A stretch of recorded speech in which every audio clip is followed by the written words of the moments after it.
certain number of sidewalks can be closed.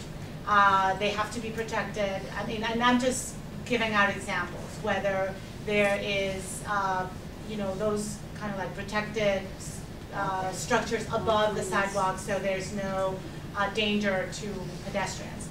I believe that, you know, is once that demolition is completed. You know, during demolition, you know, we don't allow normally pedestrians to be, you know, in the adjacent sidewalks. I mean, like on the sidewalks right next to the side, just for safety. So there are different stages of construction, and each stage determines how we go about providing safety, not only to pedestrians, but to the residents, etc. There's also the factor of like when they can start construction hours, you know, when they can bring construction material or take away, you know, some of the demolitions that all the material that was a result of the demolition.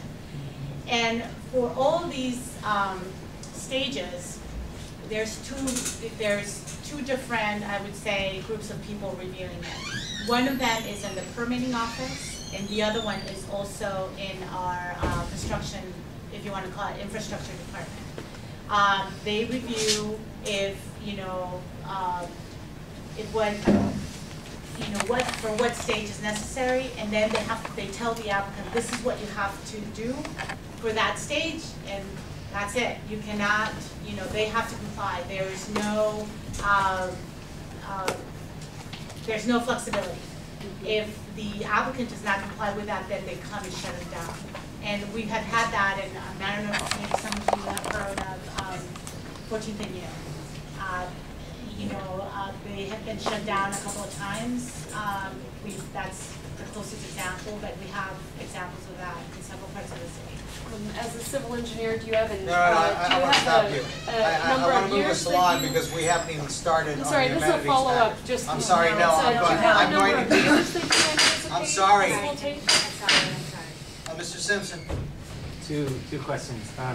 We frequently hear from people in the local business community that one of the benefits of the hotel will be that people who want to patronize the stores on 18th Street will be able to park in the big parking garage. But to confirm, you're stating that the hotel will be prohibited from allowing those people to park. Correct. Only people that are guests to the hotel and that are, you know, going to the restaurant or going to a wedding, or if there's an event for convention, it's only that. Okay. And then, secondly, so I live in the Reed Cook neighborhood, which we characterize as the space between 18th Street on the west, 16th Street on the east, Columbia Road on the north, and Florida sweeping to U on the south. When you look down at that neighborhood, you see that the interior streets are very narrow. Right. And for example, Euclid Street, even today, the current traffic patterns, quite frequently by about 5 or 6 in the evening, you can have backups all the way from 16th Street all the way to Ontario, at least, and occasionally to Champlain. I'm wondering, or for myself, I think it would be helpful to the residents of the Reed Cook neighborhood to figure out mechanisms to ensure that all hotel traffic returns the Columbia Road rather than moving through the smaller streets within the Reed Cook neighborhood.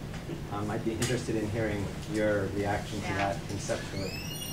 So in years past, for certain developments that came into the city, and I'll just mention, for example, a Harris Teeter in the neighborhood, or other things that have happened in other neighborhoods, we have modified the circulation of certain streets to make it either one-way or restrictive. And we have found out the hard way that sometimes that is not for the best. Because what would seem like a good idea when it was implemented, later on we learned that maybe it doesn't help, or it just makes people go around other streets even more. So, as I mentioned before, one of the conditions is that the streets are going to be monitored for 48 months, 2 years. And I spoke to the applicant that that we could do a review within 24 months and see what the level of service is the end of the 24 months. And if it's necessary then to make some adjustments, you know, we would make the adjustments. But right now, we're not looking into changing the circulation. You know, earlier we just talked about, earlier I was in the council member's office talking about Euclid, and it's one of the few streets, except for one block, that kind of allows east-west connections. So we just, you know, we don't really, we're not supporting right now changing circulation patterns just because, especially now, we don't know what's, I mean, we have estimated what's going to happen on 18th Street, but, you know, sometimes we're surprised that some of those changes don't take place. So we're not proposing any changes right now. Sir, in the, yes. Actually, for me, it was actually Billy answered my question. Oh, okay, sounds good. I see Mr. Ott back there. I have people on this side. Mr. Gibson, Okay, we go ahead down. please. My Former question Commissioner Gibson. It seems like each time a project gets proposed, the opponents fear traffic Armageddon. It happened with the Harris Teeter, it happened with the Target Mall, it happened with the Convention Center. As an observer, it seems to me people are making smarter decisions, and when they're in the city, they know it's smart to take a city car to some of these destinations. My question is, in your recent experience, has traffic Armageddon ever come to pass at any planned We have had some problems along 14th Street and Newton and Monroe. I mean,